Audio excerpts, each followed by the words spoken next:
Benvenuti nei podcast di Intesa San Paolo On Air, un luogo dove vengono condivise idee, voci e soprattutto storie. Buon ascolto.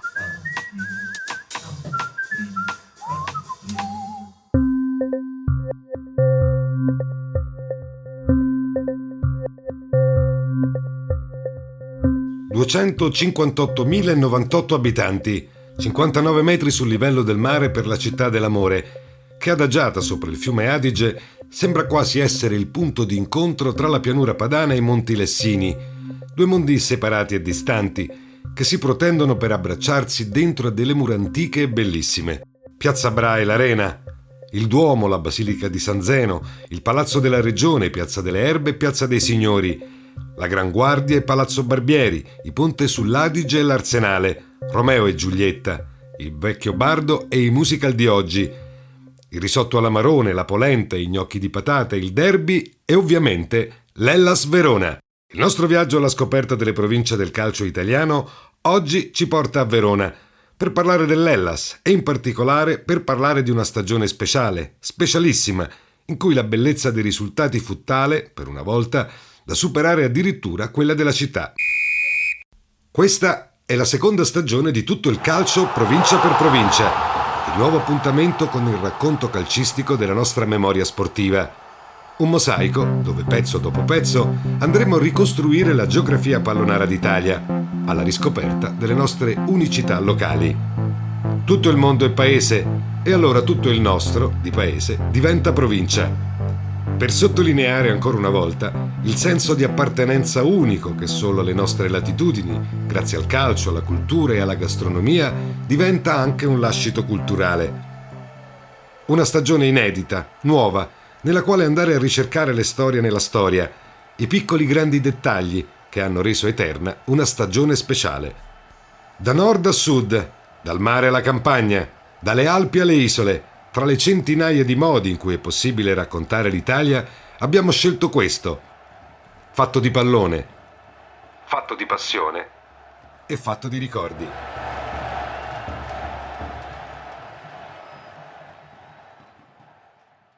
Parlare di Verona è difficile, perché la bellezza della città vecchia è tale che non basterebbe un libro per raccontarvela tutta. Si inizia con l'Arena, e questo va da sé. Quello che però i libri, le cartoline, le fotografie non potranno mai raccontare come si deve è quanto l'Arena sia ancora l'epicentro pulsante di una città che le ruota intorno, piena di vita. Tutte le strade che circondano Piazza Bra sembrano le arterie di un grande cuore, in cui fiumi di persone si riversano per passeggiare in direzione di quel catino di passione, prodezza dell'architettura antica, che da 2000 anni mal contati domina la scena in città. La disposizione dell'Arena ricorda quasi il sole al centro dell'universo, i cui raggi si diramano in ogni direzione, portandoti lontano da Piazza Bra, ma da ognuno dei quali, voltandoti in lontananza, non smetti mai di vedere in lontananza la maestosità dell'anfiteatro romano. Verona è così, come una bomboniera, come uno scrigno antico, pieno di storia, in cui le vie storiche si riempiono di turisti da ogni angolo del pianeta, per ammirare l'antico teatro o per entrare sotto il riparato e stretto portone che introduce alla casa di Giulietta, dove si può ammirare il piccolo balcone in cui, letteratura vuole, si consumò la pagina più dolce della rivalità tra Montecchi e Capuleti. I punti di accesso alla città più suggestivi in assoluto sono i ponti, che sembrano come degli ingressi di una fortezza medievale, di cui oggi, spenti gli echi delle guerre comunali, i portoni sono sempre aperti e accoglienti. Non esiste un veronese, neppure un turista, che attraversando uno di quei ponti non abbia guardato le case, che proprio al limitare del centro storico si affacciano sul fiume, con finestre, orti e porticati vari, ubicati esattamente a strapiombo sull'acqua, e non abbia pensato che in un'altra vita avrebbe voluto vivere lì. Entrare in Verona significa entrare in un regno antico, magico, quasi fiabesco, che rinchiuso dentro gigantesche mura viene protetto dal passare del tempo, che sembra invece distruggere e cambiare tutto ciò che vive all'infuori di esse.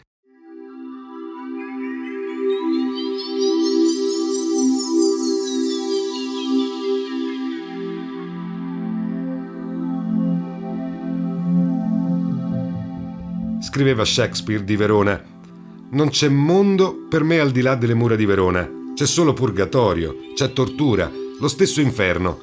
Bandito da qui è come fossi bandito dal mondo, e l'esilio dal mondo vuol dire morte. E perché mai noi dovremmo provare, meglio del bardo, a raccontare di quanto il centro di Verona sia una storia a sé? Verona quindi è storia ed è letteratura, e la squadra della città, l'Hellas Verona, da non confondere mai e poi mai con il Chievo, pena il rancore di tutti i cittadini, non potrebbe essere da meno, grazie ad un susseguirsi di vicende storico-sportive degne anch'esse di un grande racconto epico medievale. Tra i tanti momenti di splendore, tra le ricadute e le rinascite, tra i successi e i ribaltoni, nessun capitolo dell'Antico Testamento del calcio veronese potrebbe mai raccontare della città e della sua passione per il pallone meglio dell'incredibile cavalcata del Verona di Osvaldo Bagnoli, che nel 1985 riuscì addirittura a vincere lo scudetto.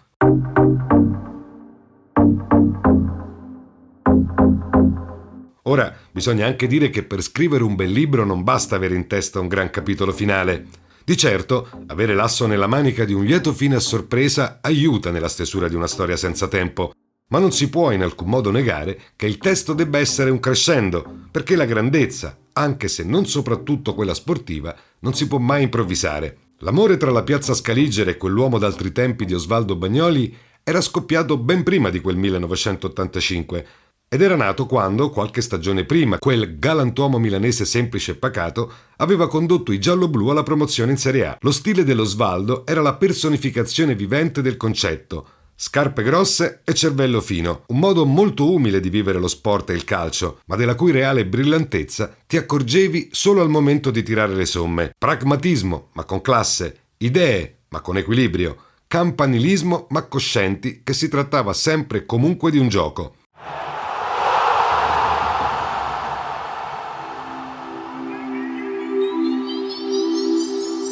Osvaldo Bagnoli è il vero protagonista dello scudetto del 1985 e la sua umanità e sensibilità ne sono state di certo il principale biglietto da visita. La squadra, c'è da dire, era piuttosto forte di suo. Quarta alla prima stagione di Serie A, un successo bissato dal sesto posto della stagione successiva e impreziosito da 2 finali di Coppa Italia in 2 anni. Proprio la Coppa Italia merita una riflessione. Quella versione prescudettata del Verona lasciava già intravedere lampi di grandezza, soprattutto nelle gare secche da dentro fuori. Un calcio corale, fatto di polmoni e piedi buoni, che pur partendo senza i favori del pronostico, aveva il potenziale, su singola partita, di far girare la testa a chiunque, anche alle favoritissime. Era la squadra di Claudio Garella e di Maurizio Iorio, di Domenico Penzo e di Antonio Di Gennaro. Garella, in particolare, era un idolo della tifoseria. Fu un gran portiere, efficace nonostante uno stile poco ortodosso, uno stile che sarebbe stato definito per sempre e per tutti da una delle frasi più riuscite di quel gran paroliere del calcio che risponde al nome di Gianni Agnelli. Disse di lui: Garella è il più forte portiere al mondo. Senza mani però. In ogni caso l'ossatura della squadra era solida, il talento era tutto lì da vedere e si respirava nell'aria la sensazione che mancasse solo il proverbiale centesimo per fare una lira.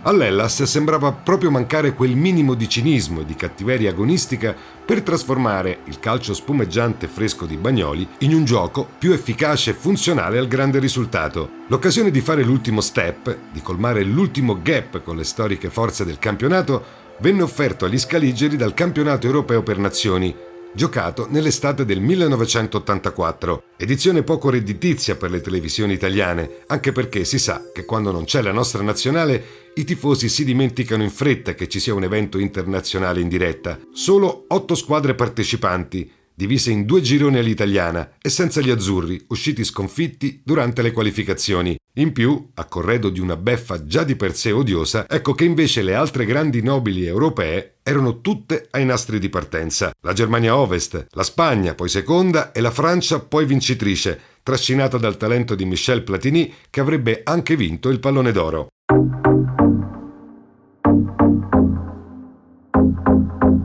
Ma la squadra del presidente Celestino Guidotti, quell'europeo lo guardò con attenzione e fu anzi in grado di identificare proprio lì, i due nomi perfetti per completare il roster di Mister Bagnoli. Due calciatori diversi, entrambi emersi nella competizione e pronti a fare le fortune degli scaligeri. Un tedesco, il difensore Hans-Peter Briegel, e un attaccante, la sorpresa danese Preben Elkjær Larsen. Una strana coppia davvero, che trovò a Verona la perfetta quadratura del proprio cerchio calcistico e che portò in dote agli scaligeri quella sana dose di pragmatismo nordico che permise ai gialloblu di vincere uno scudetto storico, contro ogni pronostico e contro la cabala. Il danese, secondo nelle votazioni per il pallone d'oro dietro a Platini, trascinò la sua nazionale fino alla semifinale europea e in sede di mercato venne strappato a squadroni blasonati del calibro di Milan e Real Madrid. Il bisonte d'area di rigore vichingo venne chiamato alla difficile impresa di sostituire Iorio, il folletto, bomber della stagione precedente, passato alla Roma in estate. Lo stile muscolare e duro del neoarrivato si rivelò decisivo nello sbloccare le partite più arcigne e spigolose della stagione.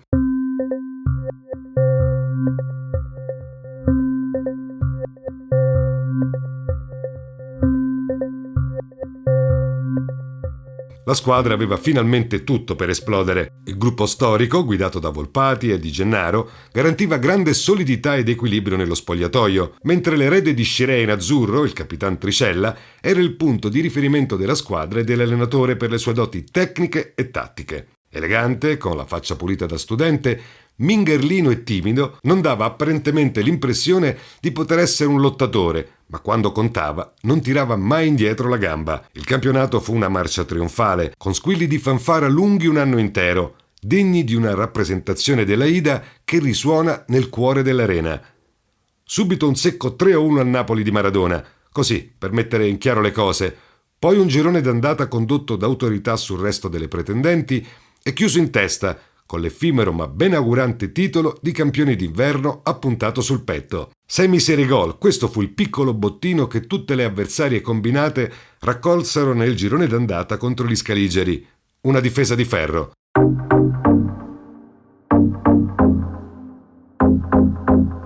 Fu una cavalcata lunga e difficile, ma condotta sempre in testa dagli uomini di Bagnoli, tra l'incredulità della stampa nazionale e internazionale. Infine, 5 punti nelle ultime giornate tra Lazio, Como e Atalanta bastarono ai gialloblu per chiudere aritmeticamente primi con una giornata di anticipo.